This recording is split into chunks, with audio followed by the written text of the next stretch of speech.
Indigo and Summer loved summer holidays. For 3 glorious weeks, they would go to their Grandma and Granddad's beach shack. Grandma and Granddad's shack was right on the beach, and Indigo and Summer would spend the long warm days beachcombing, collecting shells, looking for crabs in the rock pools, swimming and snorkeling, adventuring with Grandma, and going fishing with Granddad. There was a long jetty not far from the shack, a jetty that reached out into the sea for what seemed like miles and miles. Indigo and Summer spent hours on that jetty. Sometimes they'd fish with Granddad, sitting quietly on the edge of the jetty and squealing as Granddad pulled up big, slimy, black ink-squirting squid, or clapped furiously if he caught a big King George whiting. That meant fresh fish and homemade chips for tea. Whiting was so delicious. Indigo and Summer sometimes threw a line in themselves, but often they got distracted by a flock of gulls overhead, or a pelican cruising into land on the water in front of them, and they forgot to watch their lines, and the cheeky little tiddlers would nibble their bait away, and the lines would pull up with hooks squeaky clean. "Gotta keep an eye on the line, girls," Grandad would say. "We know, Grandad," they'd reply, bait their lines again and throw them in, only to forget moments later as they watched a big stingray glide beneath them under the jetty. After a while, they'd pack up their lines and say, "We're going for a dip, Grandad." "All right, girls, just keep away from my line, all right?" "We know, Grandad," they'd laugh, and run down the jetty and leap clean off the edge into the clear blue water, making a terrific splash. "Thanks for that, you've scared all the fish away." "Sorry, Grandad," they'd cry, and then spend ages diving in between the old barnacle-clad pylons of the jetty. Grandma often joined the girls as they swam. Grandma also spent hours on the beach fixing up the outboard motor for her little boat. Grandma was a volunteer Coast Guard, and she spent lots of time out in her tinny, putt-putting along the coastline, checking that the lobster pots hadn't accidentally trapped any sea creatures in their lines. Grandma also checked in with other boats out on the water to make sure they weren't catching more fish than they should, and that the fish were the right size. If they were too small, they had to be thrown back so they could grow up and have a chance to breed, so that the numbers of fish in the sea didn't diminish. Grandma knew so much about the sea and the coastline. Indigo and Summer loved to listen to her stories about all the different sorts of fish that lived in the sea. Grandma was particularly special too because she could talk to dolphins. No one believed Indigo and Summer at school when they told their friends about her, but it was true. They had seen it with their own eyes. Grandma could call the dolphins by diving underwater and calling to them in dolphin speak, as she called it. It sounded like high-pitched funny squeaking to Indigo and Summer, but nevertheless, whenever Grandma did this, the dolphins would come swimming from out past the reef and glide gently up to Grandma and swim all around her. Indigo and Summer would go in the water with Grandma when she did this, and the thrill of having a pod of wild dolphins, sometimes 10 or 12 of them, swimming all around them was so exciting. Grandma knew all the dolphins, she said. They were the local pod, and she'd been living here with them for years. This year, when Indigo and Summer came to stay, on the first still and calm day they had, Grandma took them out to swim with the dolphins.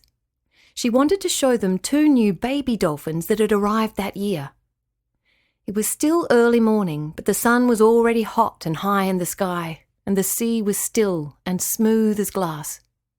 The 3 of them swam a little way out past the jetty together, waving up at Grandad, who was sitting on the end of the jetty reading the newspaper with a cup of coffee. He waved back. "Have fun," he called down to them. "Why don't you join us, Grandad?" called up Summer. "Ah, no. My old joints aren't what they used to be. My shoulders don't much like to swim out deep anymore. You have fun. I'll watch you from here." Grandad had got false teeth put in that year, and every time he talked, they sort of bounced around in his mouth.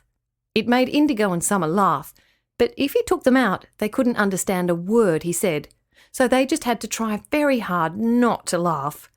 The problem was Granddad thought it was funny too, and when they laughed, he laughed, and then his teeth bounced around even more, and then it was a right old teeth-bouncing, hilarious hullabaloo. As Granddad smiled at them, his teeth did a little jump, and slid right out of his mouth. He caught them just with his coffee cup. He pulled them out and slid them back into place. "Ugh, Granddad, that's gross," said Indigo. "Ah, well, better in than out," replied Granddad, and he settled back in his chair and disappeared behind the paper. Grandma, Indigo and Summer laughed and kept swimming. The sea near their shack was a beautiful clear greeny blue. There was white sand that ran all the way along the beach and all the way out until the end of the jetty. At the end of the jetty, the water turned a slightly darker blue, as this was where the reef began. It was a shallow reef here, not shallow enough to walk on, although sometimes your feet could reach a rock or two when the tide was very low, but it was a much shallower reef than the deep blue beyond. This rocky ridge ran out for about 10 metres, a corally, rock-cavey, weedy reef full of fish and snorkel-rich wonders. Then beyond that, the reef dropped down deep, and the water became an even darker blue.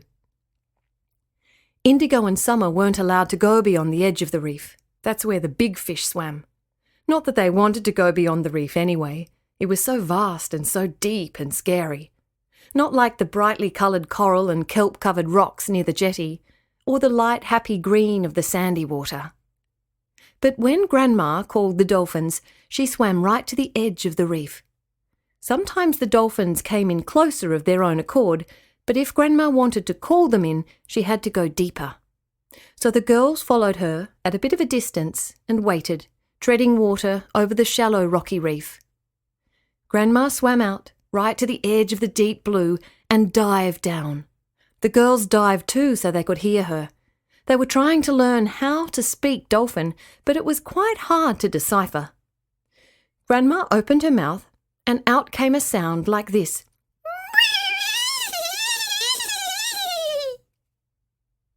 Indigo and Summer bobbed back up to the surface and laughed. It was a very funny sound. Then Grandma bobbed back up too and called to the girls, "They'll be along soon." While they waited, the girls dived and looked at the beautiful, colourful reef beneath them. They had their masks on so as to see the dolphins better, and it also meant they could explore the reef. Today, amongst the yellowy orange rocks and red coral outcrops, there was a school of yellow and blue fish circling a big blue groper who was hovering near the bottom. He was a huge fish. They knew Granddad called him Bluey, as he had lived on the reef there for many years. Not far from where Bluey was hovering, a small school of whiting were darting in and out between the waving kelp. "We'll have to tell Grandpa," Indigo said to Summer. "It could be a fish and chips night tonight." Said Summer, "unless the dolphins come and eat them first." And sure enough, as the girls dived down and looked out toward the dark sea beyond the reef, several shadowy forms were swimming toward them. "Here they come," called Grandma.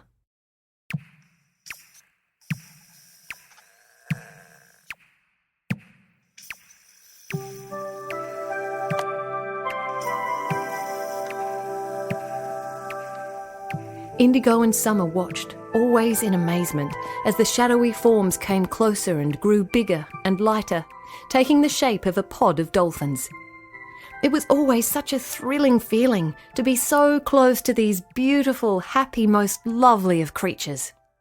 The girls loved the way that the dolphins swam up to them and glided sideways, looking at them out of one eye, a smile on their faces. "Can you see the babies?" called Grandma as she swam with the pod of dolphins circled around her. Indigo and Summer dived again, searching the pod, and there, nestled next to their mum's sides, were two baby dolphins, looking out cautiously at Indigo and Summer, two strangers in their underwater world. "Oh, they're so gorgeous," called Summer as she burst to the surface. "I love them," cried out Indigo. The girls dived again and swam a little closer. They never pushed their luck and tried to get too close. These were wild dolphins, and you had to respect that. Especially when there were babies there, the pod would be very protective. Grandma always taught them to let the dolphins come to them. If they were curious, they would. If they had something else to do, like seek out some fish, then to let them be. Don't chase. The girls dived again, seeking out the babies amongst the big, graceful bodies of the dolphins. What they saw this time, though, was a vision they would never forget. One of the dolphins, an older one by the looks of the battle scars across her back and fin, had swum very close to Grandma and was hovering in the water before her. Grandma reached out and stroked the side of the dolphin's face, and as she did so, the dolphin leaned into her, and its smile seemed to broaden. "Wow!" said Indigo as she broke the surface to breathe. "This is one of the most incredible things I've ever seen." "Yeah," agreed Summer. "They really are friends. That must be Grandma's dolphin, the one she talks about, the one she says understands her, who she's known the longest." "Grandma's dolphin," said Indigo. "How cool is that? I wonder if one day we will ever get that close." At that moment, Grandma swam up beside them. "Well, girls, did you see the babies?" "Yes," chorused the girls. "They are so cute." "And we saw your dolphin, Grandma. We didn't know you were actually really friends with them." "Oh, yes," said Grandma. "We've been friends for many years. I rescued her from a fishing net many years ago when she was very young. You can still see the scars across her back. We've been good friends ever since. Come on, let's go and tell Grandpa there's whiting about. If the dolphins don't eat them all, we might be able to have a couple for tea." And Grandma slid away through the water.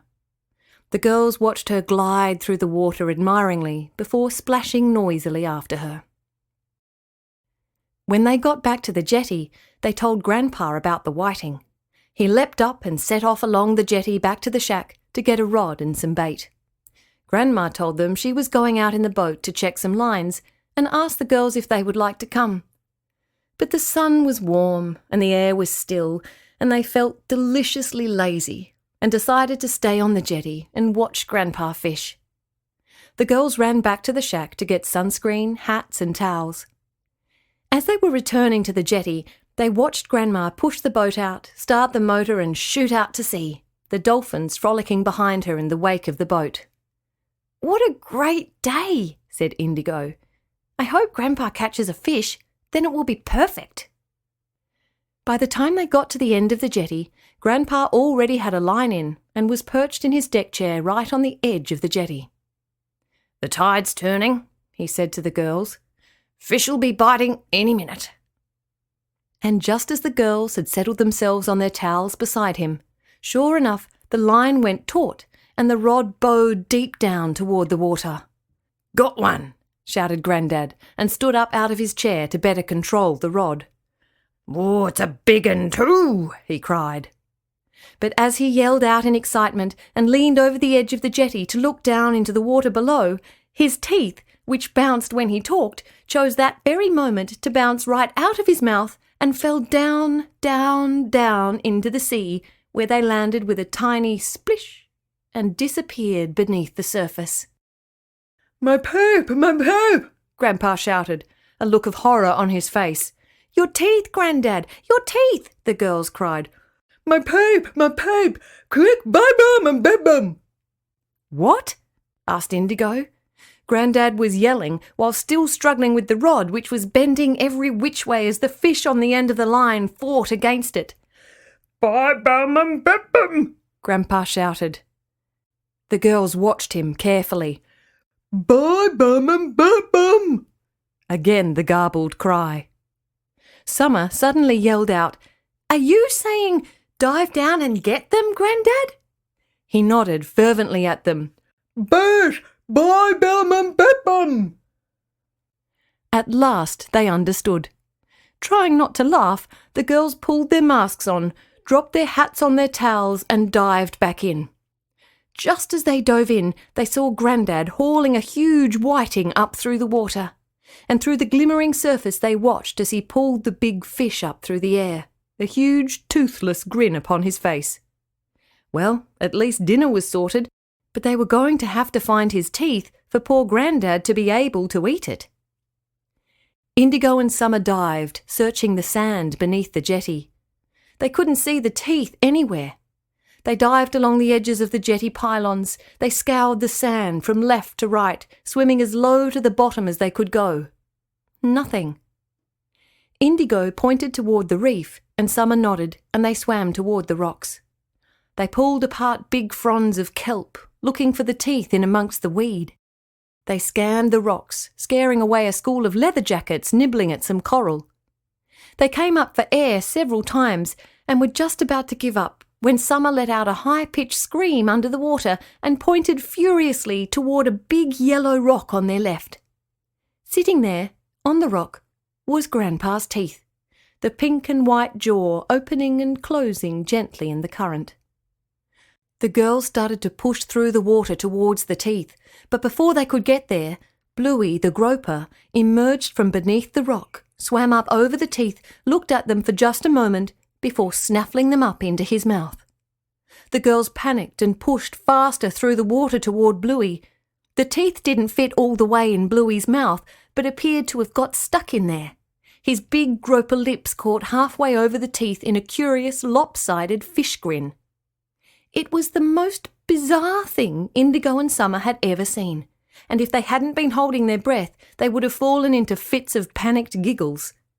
They knew they needed to find a way to get the teeth back from Bluey, but at the same time, it was probably the funniest thing they had ever seen in their life, a groper fish wearing their granddad's false teeth. The girls needed to breathe, so they had to lose sight of Bluey for a moment and swim up to take in air. As they breached the surface, they could see Granddad waving madly at them. "Bim-bim-bam-bam!" he shouted. "What?" shouted back Indigo. "Bim-bim-bam-bam-bim!" "I think he's asking if we found them," said Summer. "Well, we sort of found them, Grandad," yelled Indigo back to him. "But Bluey the groper has them. He's wearing them." And the girls burst out laughing. Granddad shouted a tirade of nonsense towards them. "We'll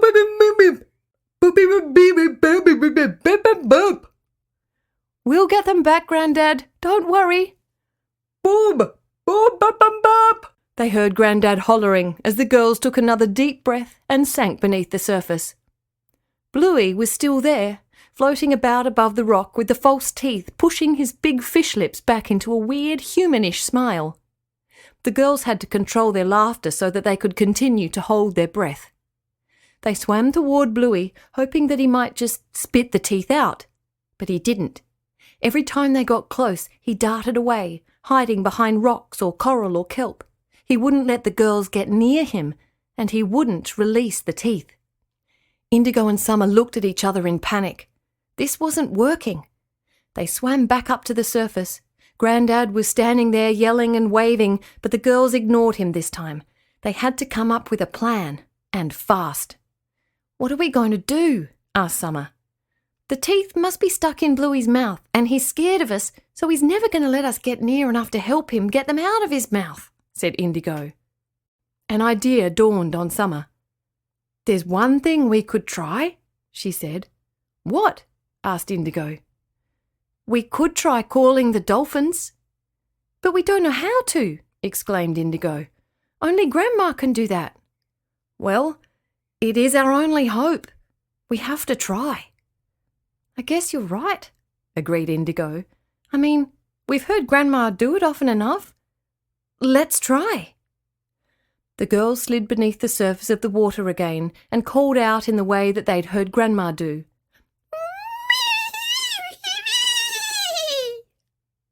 And they also tried, "Please help us."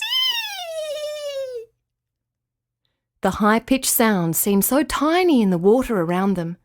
It seemed impossible the dolphins could ever hear them. They rose back up to the surface to breathe and to watch the surface of the sea around them for any sign of fins. They trod water as they waited and watched. Nothing. "Let's try again," said Indigo. "Please help us." Then back to the surface to wait. They couldn't bear to look back at Grandad, who was still hooting on the jetty. "My bib, my bib, my bib." They didn't want to disappoint him. What was he going to do without any teeth? But just as they were about to give up and turn back to the jetty, Summer cried, "Look, Indigo! There they are! They're coming!"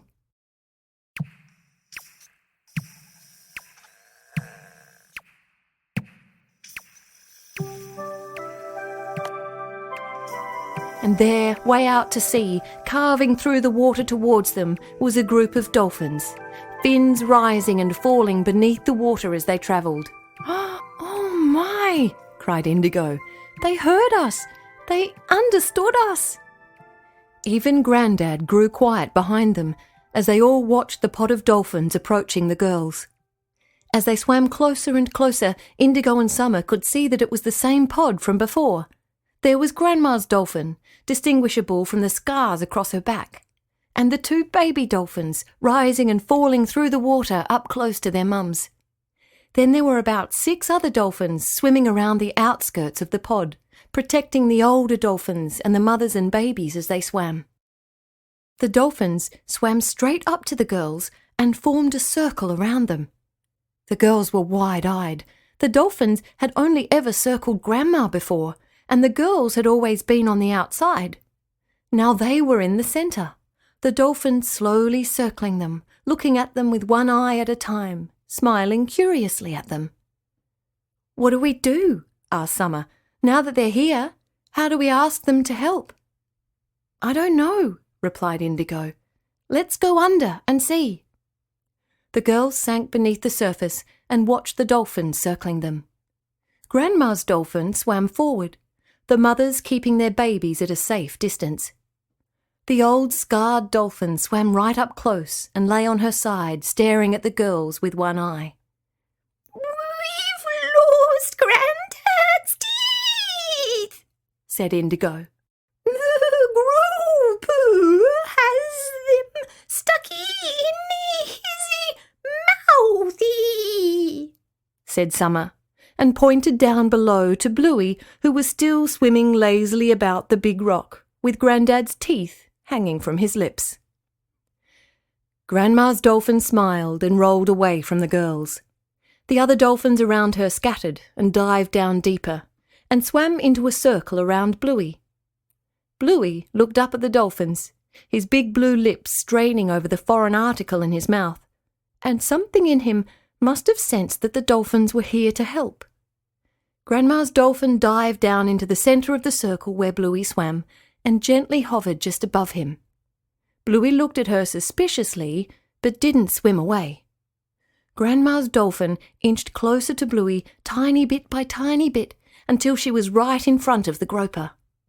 Bluey looked around him and saw that he was surrounded by dolphins now. Even if he wanted to swim away, there was nowhere to go. He looked up at Grandma's dolphin, and the two of them were almost nose to false teeth.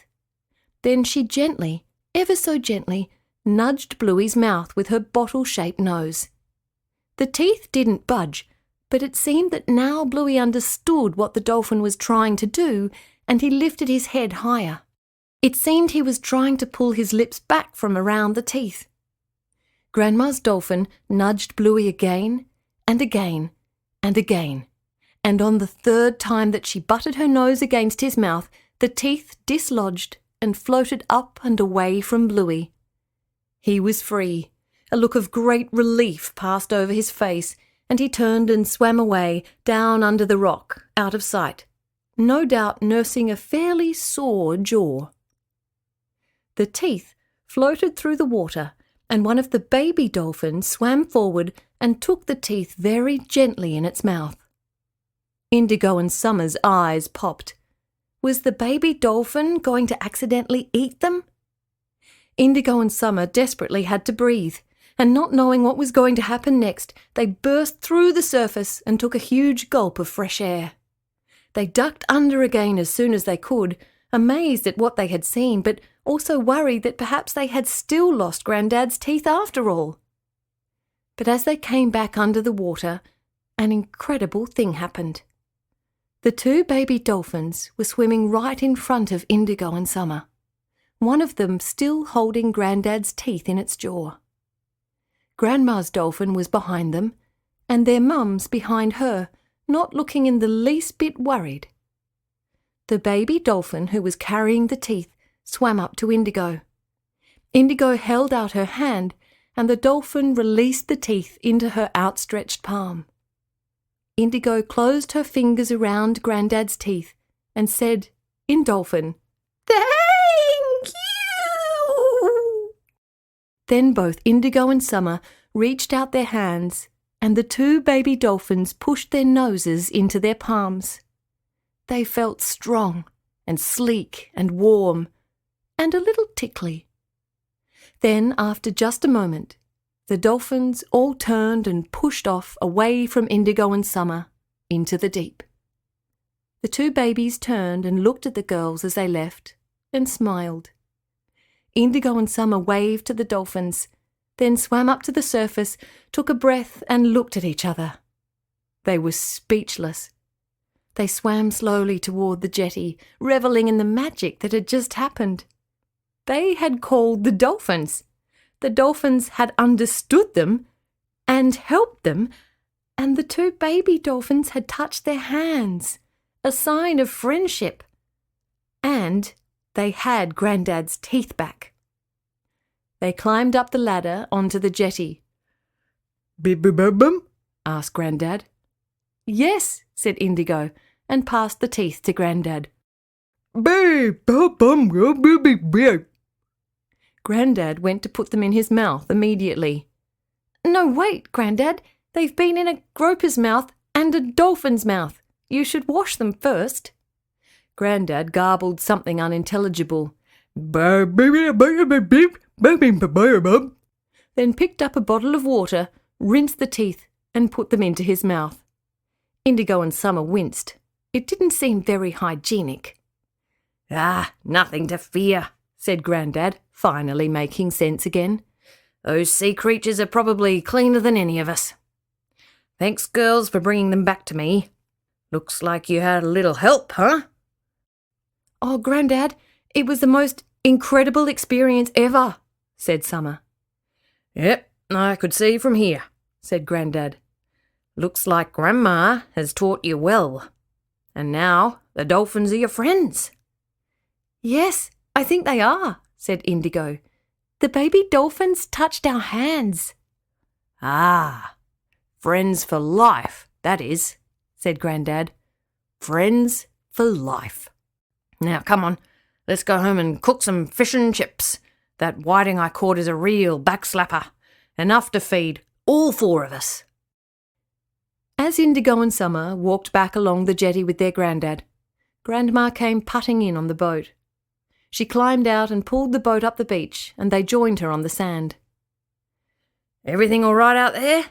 asked Granddad. "Oh, yes, all is well today," replied Grandma.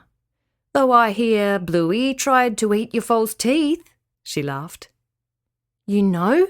said Indigo and Summer all at once. "Course she knows," said Granddad.